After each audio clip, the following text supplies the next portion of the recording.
হয়েছে। আর সামনে যেটুকুনি সময় ছিলাম কতটা অদ্ভুত মনে হয়নি, বাট ভাইরালের ব্যাপারে সোশ্যাল মিডিয়ার একটা প্যাটার্ন রয়েছে।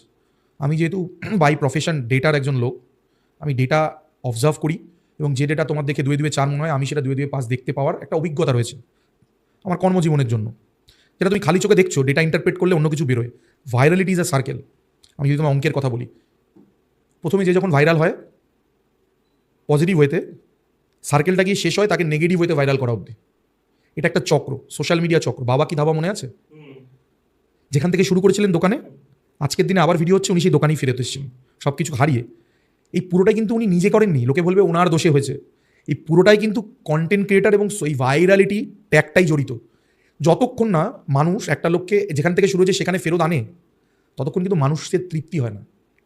মানুষই আনে, অটোমেটিক কিছুই যায় না।